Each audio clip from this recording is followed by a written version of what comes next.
നാം ഒരിക്കലും ആർഭാടത്തിലൂടെ മതിമറന്നു പോകരുത്. അല്ലാഹു തആല നമുക്ക് നിഅ്മത്ത് ചെയ്താൽ ആ നിഅ്മത്തിന് നമ്മൾ നന്ദി ചെയ്യണം, അല്ലാഹുവിന് ശുക്ർ ചെയ്യണം. നാം ഏത് ചെയ്താലും അല്ലാഹുവിൻ്റെ പൊരുത്തത്തിന് വേണ്ടിയാവണം.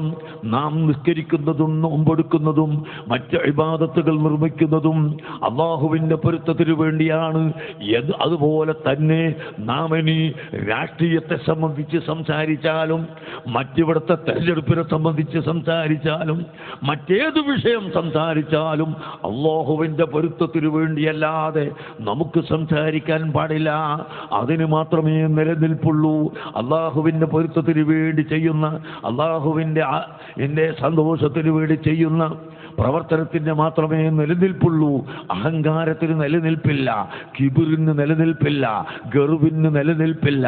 വിനയത്തിനും സമാധാനത്തിനും സഹിഷ്ണുതക്കും മാത്രമാണ് നിലനിൽപ്പുള്ളത് എന്ന് ഞാൻ നിങ്ങളോട് ഓർമ്മപ്പെടുത്തുന്നു.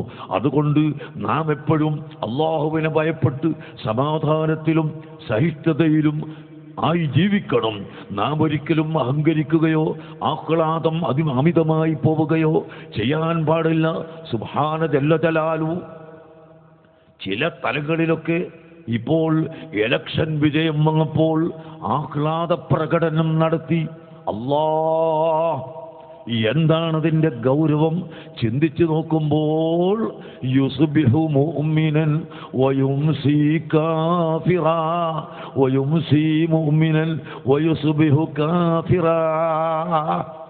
രാവിലെ മുഅ്മിനായവൻ വൈകുന്നേരമാകുമ്പോഴേക്ക് കാഫിറായി പോവുകയും വൈകുന്നേരം മുഅ്മിനായവൻ രാവിലെ ആകുമ്പോഴേക്ക് കാഫിറായി പോവുകയും ചെയ്യുന്ന കാലഘട്ടം വരുമെന്ന് നബി സല്ലല്ലാഹു അലൈഹി വസല്ലം തങ്ങൾ പഠിപ്പിച്ച കാലം ഇത് തന്നെയാണോ എന്ന് ചിന്തിക്കുകയാണ്. ആലിമീങ്ങളെ ചീത്ത പറഞ്ഞാൽ, മുതഅല്ലിമീങ്ങളെ ചീത്ത പറഞ്ഞാൽ കാഫിറായി മുർത്തദ്ദായി പോകുമെന്ന് രിദ്ദത്തിന്റെ കിതാബിൽ, ചെറിയ കിതാബുകളിൽ വരെ നാം പഠിച്ചിട്ടില്ലേ?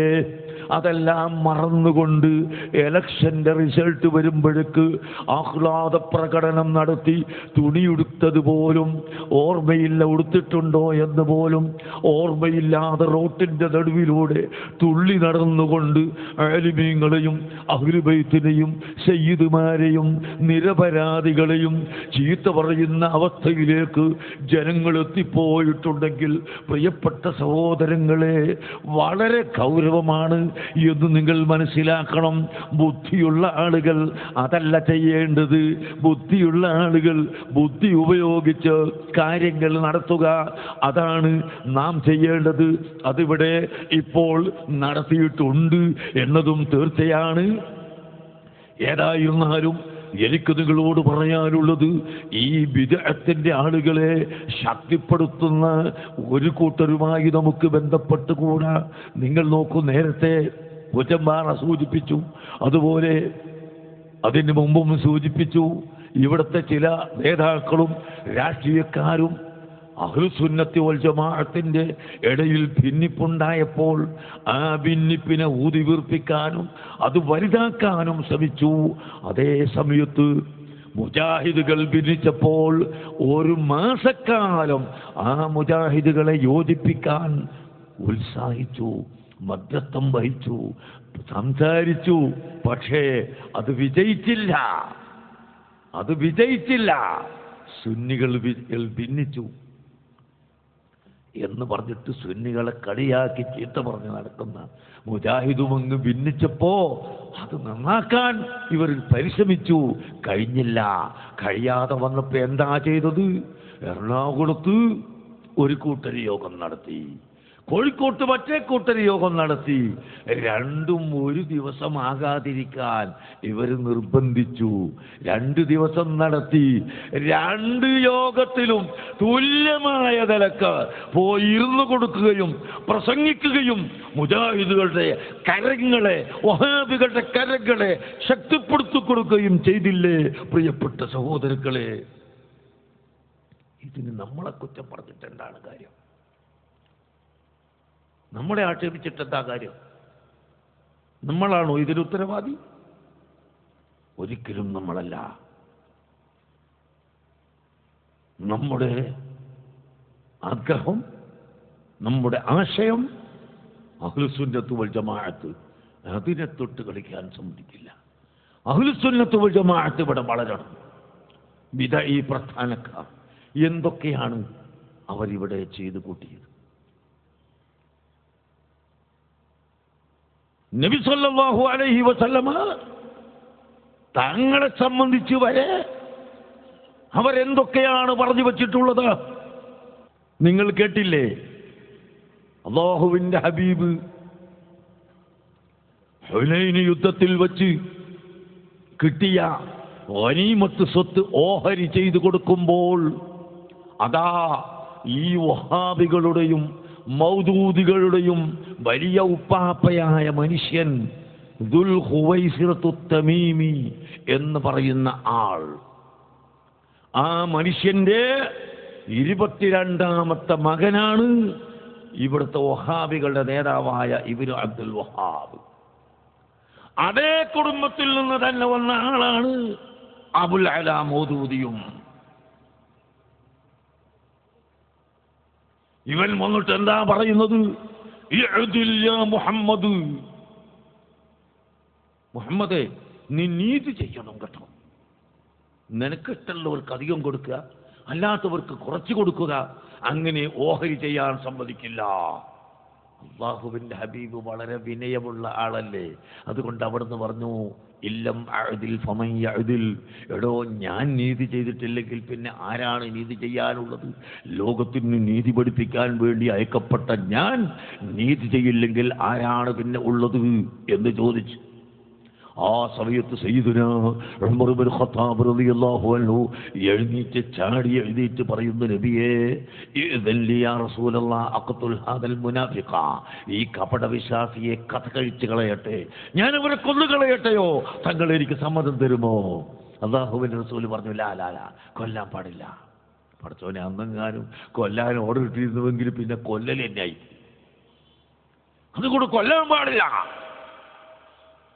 മാത്രമല്ല അല്ലാഹുവിന്റെ ഹബീബ് പറഞ്ഞു, വഇന്നഹു യഖ്റുജു മിൻ ദിഅ്ലി ഹാദാ അഖ്വാമുൻ യഖ്റഊനൽ ഖുർആന വലാ യുജാവിസു തറാഖിയഹും വയതകല്ലമൂന ബിഖൈരി കലാമിൻ നാസ് യംറുഖൂന മിനദ്ദീനി മുറൂഖസ് സഹ്മി മിനർ റമിയ്യ.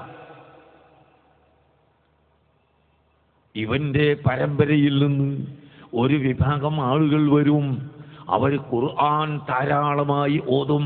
നിങ്ങൾ കേട്ടില്ലേ, ഇവിടുത്തെ മുജാഹിദ് അരമണിക്കൂർ പ്രസംഗിച്ചാൽ വേണമെങ്കിൽ 88 ആയത്തോതും.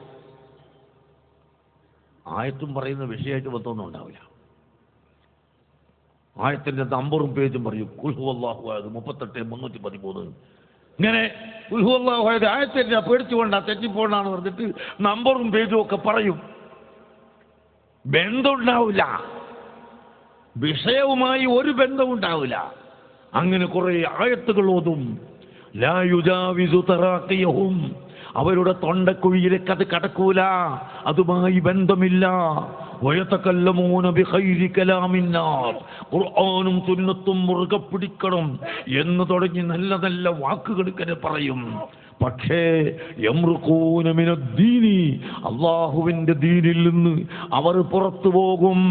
മുറൂഖസ് സഹ്മി മിനർ റമിയ്യത്തി, ഒരു വേട്ടമൃഗത്തിലേക്ക് നല്ല മൂർച്ചയുള്ള സ്പീഡുള്ള അമ്പ് ചെന്ന് തറച്ചാൽ ആ വേട്ടമൃഗത്തിൽ നിൽക്കാതെ അവിടെ നിന്നും അപ്പുറത്ത് പോകുന്നത് പോലെ ആ മനുഷ്യൻ ദീനിൽ നിന്ന് പുറത്തു പോകും. ഉമറേ, ആ പാർട്ടിയാണ് ഇവിടെ വരാനുള്ളത്. സഹോദരങ്ങളെ, അവന്റെ 22ാമത്തെ മകനായിട്ടാണ് ഇബ്നു അബ്ദുൽ വഹാബ് ഇവിടെ വന്നത്. ആ മനുഷ്യൻ തന്നെയല്ലേ മദീന മുനവ്വറയിൽ ചെന്ന് അഷ്റഫുൽ ഖൽഖ് സല്ലല്ലാഹു അലൈഹി വസല്ലമ തങ്ങളുടെ ഹളറത്തിൽ ചെന്ന് അവിടെ സിയാറത്ത് ചെയ്യുന്ന ആളുകളോട് മുഴുവനും ദേഷ്യപ്പെട്ടുകൊണ്ട് പറഞ്ഞു, ഫഇന്ന മുഹമ്മദൻ عصاي هذا خير من محمد فإنه قد مات وابتلى واتصل بالأرض.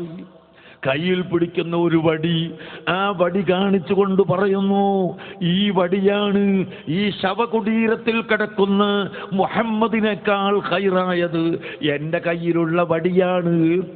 ഈ വടി കൊണ്ട് എനിക്ക് ആട്ടിനെ മേക്കാൻ കഴിയും, ഈ വടി കൊണ്ട് എനിക്ക് കള്ളന്മാരെ തടുക്കാൻ കഴിയും, ഈ വടി കൊണ്ട് വീഴാൻ പോകുമ്പോൾ കുത്തിപ്പിടിക്കാൻ കഴിയും. അങ്ങനെ പല ഉപകാരങ്ങളും ഇതുണ്ട്.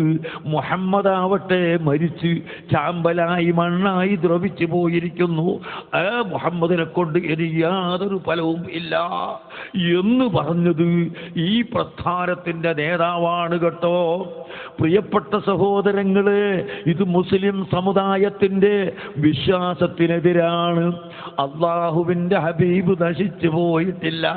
അള്ളാഹുവിൻ്റെ ഹബീബ് ഖബറിൻ്റെ ഉള്ളിൽ ഹയാത്തോടുകൂടി നിൽക്കുന്നു. ഖുർആൻ പറയുന്നത് കേട്ടില്ലേ?